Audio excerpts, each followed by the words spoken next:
ဘယ်မင်္ဂလာပါကျွန်တော်ရဲ့ online channel ကနေတိတဖန်ပြန်လဲကြိုဆိုပါရစေကျွန်တော်တို့ဒီနေ့မှာတော့ adjective အကြောင်းကိုဆက်လက်ပြီးတော့လေ့လာသွားမှာဖြစ်ပါတယ်ကျွန်တော်တို့ပထမဆုံး adjective ဆိုတာဘာလဲကြည့်ကြရအောင် an adjective describes a noun or pronoun adjective ဆိုတာ noun နဲ့ pronoun တွေရဲ့အရေးသွေးတွေအရွယ်အစားတွေအယုံတွေကိုဖော်ပြပေးတဲ့စကားလုံးတွေပဲဖြစ်ပါတယ်တဲ့ဥပမာ sentence ကြည့်ကြရအောင်ကျွန်တော်တို့Lisa is a girl. Lisa မင်္ဂလေးတယောက်ဖြစ်တယ်ဒီစာကြောင်းကကျွန်တော်တို့တရားအရာကြည့်မယ်ဆိုရင်မှန်လားဆိုရင်မှန်ပါတယ်ဒါပေမဲ့ကျွန်တော်တို့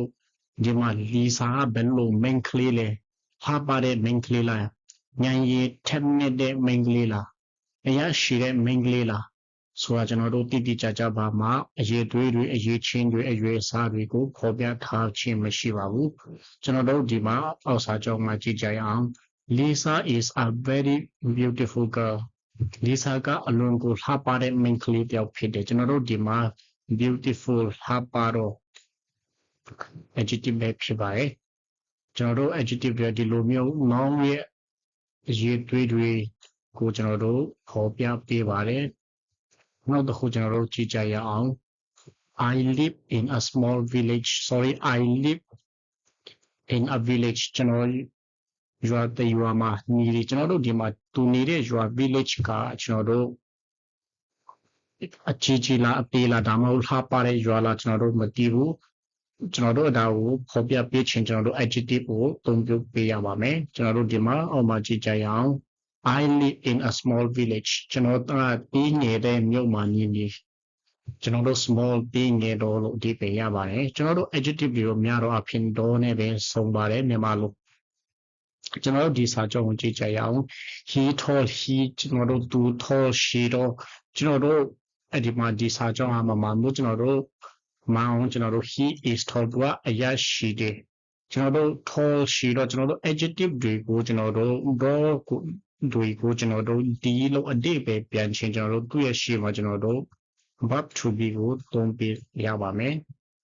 verb to be ကိုသုံးပြချပြင်ကျွန်တော်တို့ she တော့ဒီ call she တော့ကျွန်တော်တို့ she ဒီသူကအရာရှိတယ်အဲ့လိုမျိုးအဓိပ္ပာယ်ပြန်ပြလို့ရပါတယ်ကျွန်တော်တို့ verb to be ရဲ့ရှေ့မှာ sorry adjective ရဲ့ရှေ့မှာကျွန်တော်တို့ verb to be လိုက်ပြလို့ရပါတယ်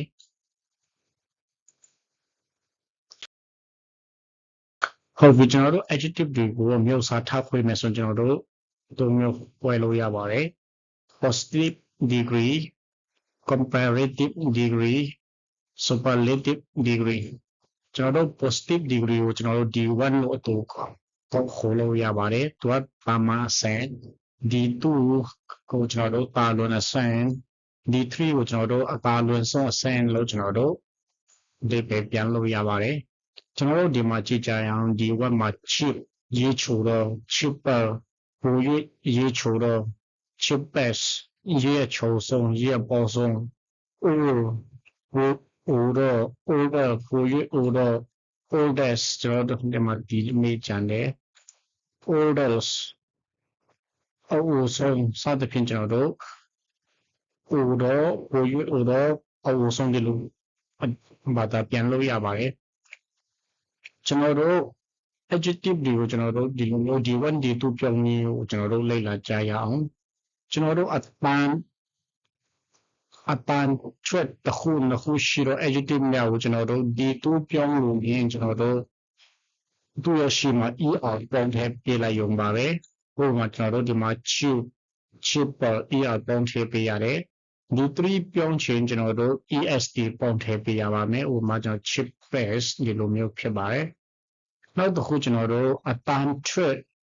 သုံးခုနဲ့သုံးခုထက်ရှိတဲ့ adjective များကိုကျွန်တော်တို့ D2 ပြောင်းလို့ရင်ကျွန်တော်တို့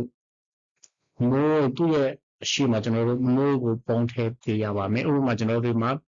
beautiful ကျွန်တော်တို့ beautiful သုံးတန်ပါပါတယ်အပန်းထွက်သုံးတန်ပါပါတယ်ဒါကြောင့်ကျွန်တော်တို့သူ့ D2 ပြောင်းလို့ရင်သူ့အရှိမကျွန်တော်တို့ more beautiful လို့ထည့်ပေးရပါတယ်ကျွန်တော်တို့D3 ပြောင်းလို့ရင်ကျွန်တော်တို့သူ့ရဲ့ရှေ့မှာ most ထည့်ပေးရပါတယ်ဥပမာကျွန်တော်ဒီမှာကြည့်ပါ most beautiful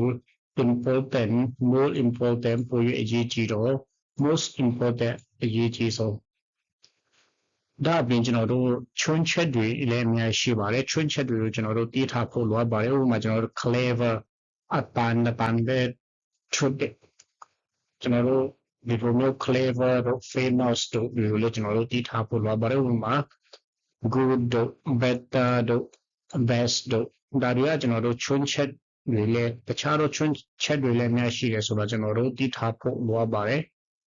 အခုလိုဆုံးထိကြည့်ရှုပေးတဲ့အတွက်အထူးပဲကျေးဇူးတင်ပါတယ် see you in the next video